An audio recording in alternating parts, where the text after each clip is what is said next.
Abigail, welcome to the show. Thank you for joining us today. Thank you so much for having me. I'm very excited to be here. Thank you. Thank you. How are you? How's everything so far? I'm doing very well. I am enjoying the October weather, this new, slightly cooler experience. Very delightful. How are Yes, you? great. I also noticed a couple of days ago that the weather was getting nice and cool, so all those Christmassy vibes started arriving a couple of months early. So I was excited. It's nice. It is. It is. So let's start by knowing you a little bit. Can you tell us um, about yourself? Sure. I'm Abigail. Hi. Hi. um, I think the best way to start describing myself is to actually explain how you and I know each other, right? Oh, perfect. So, to those of you listening to us, I met Alejandro in City Hall, so right on the beautiful water of Biscayne Bay.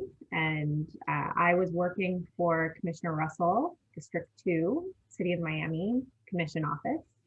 And Alejandro was working at the time for Commissioner Francis Suarez, who was at the time the commissioner for District 4. So we spent a lot of time in City Hall chambers, watching committee meetings and discussing how we can best serve the citizens of Miami. That's right. And our offices were right next to each other, too. They were, they So were. it was easy to always cross paths, Yeah. and And I would say sometimes, that our office was probably the more popular place to arrive. Would you not say oh yes, you guys had the most that? friendly and open door style office, and I always enjoyed passing by to visit too. Yeah. Yeah, So that's how you and I know each other. And that's a great segue into the fact that I worked for Commissioner Russell for a couple of years. I was the district director for the northern part of the district. So City of Miami Commission districts, there are five of them. His is District 2, and it sort of tracks, for those of you who are unfamiliar, it sort of tracks along the water up from Coconut Grove to Morningside. And I was responsible for constituent services and sort of liaison relationships for everything north of the Rickenbacker, which meant that I was the liaison to the Downtown Development Authority, to the Omni Community Redevelopment Agency. I became very familiar with the homeowners associations. So I was the district director for the northern part of District 2 in the city of Miami. And I am now the executive director for the Coconut Grove Business Improvement District, which is a board of the city of Miami. It is in Coconut Grove. It's the commercial district. And our mission is to enhance the commercial vitality of the Grove, which is a really awesome mission. And it's really exciting to spend my days coming up with ways to entice people to visit the area, to beautify the area, to tell the story of why Coconut Grove is so awesome. So that's so me. And I just always have rainbows in the background. well, you have a great personality that mimics rainbows, so it's perfect. It fits perfectly. There you go. And again, for those of you who are listening, my Zoom background is it looks like something out of Lisa Frank, but it's Yeah, kind it's of, like a blend of many shaded colors. That's great. yeah, But before we continue on the place of work, yeah. you are originally from Miami? Let's take a poll. Would you think that I was originally from Miami? I am most often told that there's no way that I'm from Miami, um, which is correct. I am not originally from Miami. I grew up in North Carolina and I lived in I grew up in a small town, Davidson, which is where the college is. It's also where Steph Curry played basketball for a period of time. So if anyone's a basketball fan and a Steph Curry fan, that's where I grew up. And then I went to New York City. I went to school in New York City. I worked in New York City. I lived there for 10 years. And I arrived in Miami for a yoga teacher training. And then I immersed myself in, well, actually, then I worked for Zach the Baker, which is one of our, one of the best, if not the best bakery in all of Miami. It's in Wynwood. I shout out to Zach and Zach the Baker. Definitely go check it out if you haven't. We'll Also, shout out to the Wynwood Bid, which has helped to support their out dining and Zach the Baker. And then I moved into municipal government, and that's where I exist now. Wow. So from yoga teacher to getting involved, entrenched is the right word, in city government. Exactly. Yeah, when I was in New York City, I worked in social services. So I worked in foster care with adolescents in group homes. So I've had sort of a wide range of activities. So you were ready to work with these constituents. So now the Coconut Grove Business Improvement District, the Coconut Grove BID. Yeah.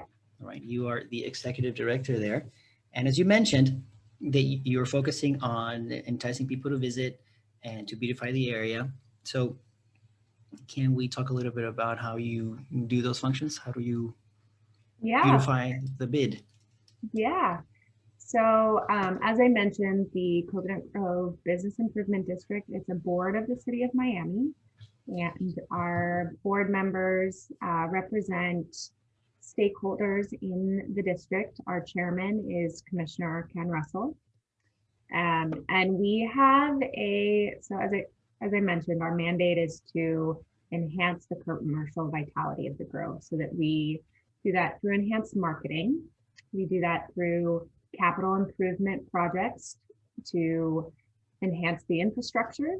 So one of the projects that we're currently working on with the city of Miami is a sidewalk repavement project, which sounds really fascinating, I know, and it is. Because if you think of accessibility and mobility and ensuring that people can walk safely throughout the district, it's very important to have brick pavers that align closely with one another. And for those living in Miami who know Coconut Grove, because of the substantial tree canopy, there are many roots that pop up and disrupt the pavers. So, which can serve as a tripping hazard, which is not something we want when we invite our visitors to the Grove. So we are redoing the brick pavers. We have found a super cool material called FlexiPave, which can go around the bases of our trees, and it's a much more malleable substance and will allegedly help to keep the roots from popping up through our sidewalks and keeping them from tripping. So that sounds really sort of basic, but it's a key to not only providing, an updated infrastructure, but also recognizing the need to support everyone in being able to get around easily in the district. So before we continue on to the marketing component, can you paint a picture of what the Grove is so people that are not familiar or listening from another place can have an idea of what you mentioned? It has an extensive canopy, right? So and I know that it's very important since I started in the city, was that protecting the trees is very important for the city and for the people that live in the Grove. 100%. Yes. So the area that I have the pleasure of working in, the boundaries of the Business Improvement District are oriented around the main intersection in the Grove that is Grand Avenue, McFarland Road, and Main Highway. So that's if you're looking at that as the hub and the streets are the spokes outwards, the main commercial district oriented there. So as you're coming down McFarland, you've got Peacock Park to your right, you have the beautiful Biscayne Bay below you, and then you turn on, as you round the corner, there is Regatta Park, which is beautiful, beautiful City Hall, and then turning left up 27th Avenue, coming back around towards the center of the business district. So I'm driving in a car for you, or actually, because we are we're focused on pedestrian accessibility. I'm also walking or biking. All of these are options. Yeah, but I would say, you know, sort of brand, if for those of you who are Miamians, the Mayfair building, Cocoa Walk, these are stalwarts of our Coconut Grove Business Improvement District. Like that Star Wars. So, yeah. And the Grove is the Grove one of our oldest areas? It is. So it has a very like keys, right? Very like old Floridian, I don't want to say Caribbean style, but Bahamian. Bahamian. Thank you. Bahamian style. So when you were talking about the sidewalks, it makes so much sense because everything is very like, I don't want to say small because everything in Miami is very spread out, but in the Grove in particular, those sidewalks and those streets, parking is limited. So working on those areas to help accessibility is important. I think it's a great approach.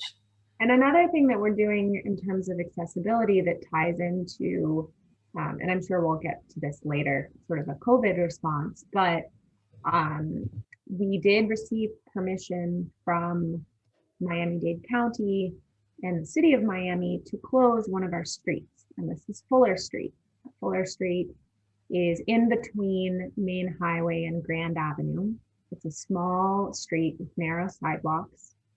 And we received permission to temporarily close it to vehicular traffic so that the food and beverage institutions along it were able to place tables and chairs out for outdoor dining.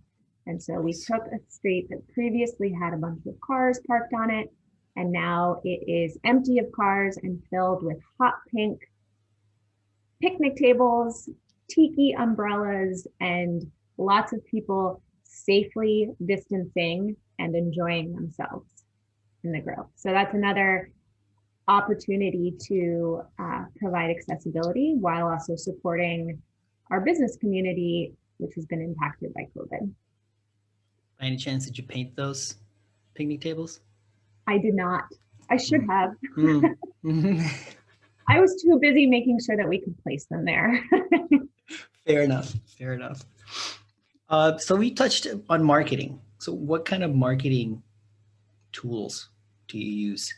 Yeah. So again, because we're in COVID, I think I'll focus on some of the ways that we pivoted with our marketing.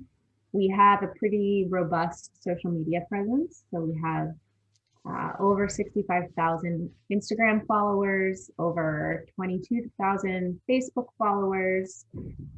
Shout out if you don't already follow us. It's Coconut Grove Miami. Highly recommend that you do. And through these platforms, we're able to highlight and showcase our businesses in new and important ways. But we're also able to provide virtual programming. So one of the ways that we continue to support our businesses, especially during the closure, was to offer free classes online. So we had one of our yoga studios taught free yoga through live streaming. We had an art studio, nice, an art class. We rotated among our restaurants and had different culinary stars in the Grove showcase their talents We have a Pilates class. So this is a form of marketing that really is specific to the businesses by highlighting what they do and how they do it, while also engaging a consumer base to be excited with the classes that are offered.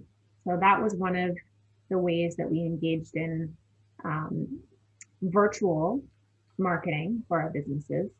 We also worked with O Miami Poetry Festival and WLRN Radio, public radio, on a concept called Grove Odes, which is based on O Miami's Zip Odes.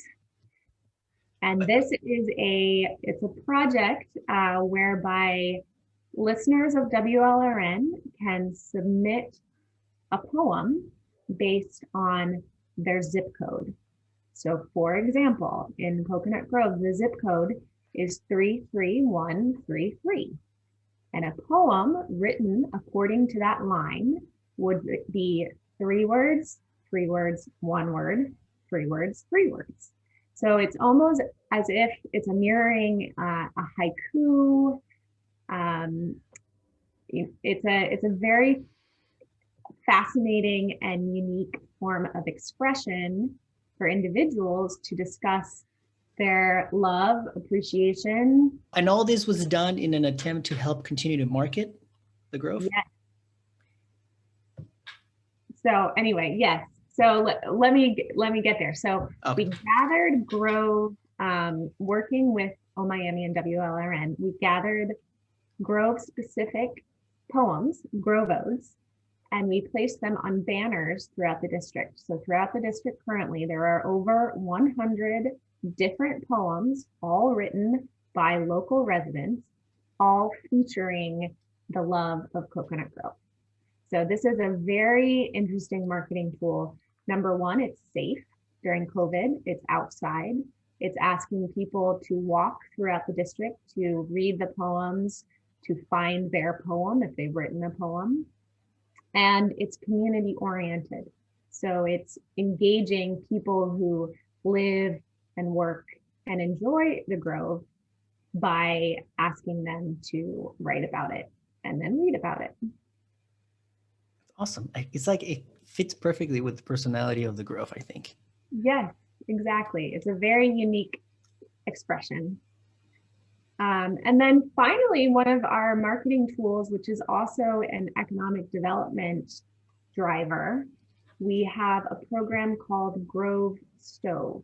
And this is the board of the Business Improvement District allocated $150,000 last fiscal year towards a program where we would pay restaurants $15 a meal. And then those meals would be donated to members of the community who are facing food scarcity and food need. So we paid restaurants, as I said, $15 a meal for up to 50 meals a week, which meant that we were delivering over 500 meals each week. By the end of the program, we had 14 restaurants participating, and we delivered 3,221 meals to local Grovites in need, which I'm very proud of because it serves a dual purpose of keeping our restaurants cooking. It meant that people were able to keep an additional line cook on, an additional server. Through this program, they knew it was guaranteed income. They knew people that the meals were going to be requested, and we paid a fair price for them. So this wasn't sort of a donation-based act in terms of the restaurants. This was really saying, we're going to pay you $15 a meal, and that means that you can provide a protein, a starch, and a vegetable. And then 14 different types of meals were delivered to our community. And so we kept our community fed. So Grove Stove, keeping our restaurants cooking and our community fed. Awesome. So is the Grove Stove still a program active right now? It is currently on hiatus. Our funding was allocated through the end of the fiscal year and we follow the City of Miami's fiscal year, which ended September 30th. Our aim is to bring the program back for the holidays, through the Thanksgiving and winter holidays. Awesome. I like it. This is great. Pending bid approval, but we'll get that. Cool. I think I know the executive director of the bid. Yeah, she's all right. She's cool. Question about the virtual program. Just to clarify, the virtual program that you did, those classes that the studios did and stuff like that, were online classes that were streamed virtually on the Coconut Grove's bids social media. Correct. Oh, that's cool. Yeah. So that's great exposure for these businesses. Yes, it's 5 classes a week, and it's great exposure for our businesses, but it's really an opportunity for people to participate as a community as well, and find that they love Pilates in the Grove, they love Dharma Yoga and Om Yoga and Art Box, and whichever chef is choosing to create a culinary masterpiece. Awesome. So to expand a little bit more on the bid, how does it interact with the city? Yes, so the Business Improvement District is a board of the City of Miami. And that means that we work very closely with other organizations that fall under the larger umbrella of the City of Miami and Miami-Dade County. So we work very closely with our counterpart, the Wynwood Business Improvement District, Downtown Development Authority. And, from a municipal standpoint, the idea being that we are collaborators, and that the people of Miami are better served by organizations who share information, who share ideas, work together. This board is not like all the other boards, because you guys have a funding, a staff, you guys can operate somewhat semi-independently, right? Yes, so we do have, our budget is just under $5 million, and our funding sources come from both folio assessments and certain fees that are allocated towards us from City of Miami services. So we operate independently from a fiscal standpoint from the City of Miami, although we do fall under the larger umbrella of the City of Miami. And the city does these districts in order to have a more focused approach to when it comes to improving specific areas, right? Yes, because we're a large city.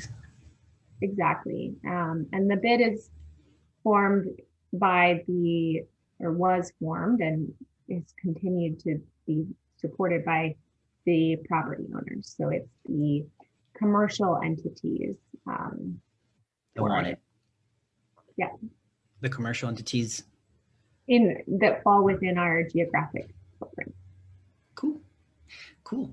I know that we're running out of time, and I want to ask you just one more question. How has been the feedback of the business owners in general, and through this, of course, pandemic time, in terms of like the support the bid has been providing? We have received very positive feedback. Our business owners recognize that it's a challenging time, and we have committed to them that we will be a beacon of information. I would say that there is a level of frustration with the ever-changing regulation coming from the state, the city, the county. And oftentimes that regulation does come sort of at the last minute. So there is some frustration with policy regulation. Our job is to take that information and very clearly disseminate it, very clearly and quickly disseminate it. So if there are changes to curfew, to alert businesses so that they know, so that they can remain in compliance. And overall, our businesses, the feedback I have received is that we are responding in a flexible manner to address the actual need. And again, a Grove Stove is a good example of that, in that restaurants were ordered closed. And we also worked with the city of Miami on outdoor dining. So we worked to provide additional space for them, for instance, on Fuller Street. But then we also said, how can we infuse a little bit more capital into your business in a way that can keep more people working and do so in a way that is positive towards the community? So paying for meals that then get redistributed to the community. I can second that. I think I've received positive comments in terms of like how we have, how the city, how the city has responded. And I also heard the same, that there's been confusion and when it comes to these rules and regulations, and that it's been very fast. But I think a lot of people have also been very thankful that a lot of us, a lot of city staff and a lot of people in the city have really worked a lot to facilitate and be flexible and to work with other people, especially restaurateurs. I had an interview with a restaurateur, and he mentioned also that the city was working with them on the outdoor dining, that he's more up by the Wynwood area. Right. But stuff like that has really made a difference on these people's businesses. Definitely. And that is our entire purpose. So if we're not helping the businesses navigate and survive during a very challenging time, we are not doing our job. And that is my mission, is to support our local businesses and the people who are employed by them. Perfect. Well, thank you so much for joining us. It's been a pleasure talking to you and learning about the Coconut Grove Business Improvement District. Yes. Very, very happy to be on Miami Global Net.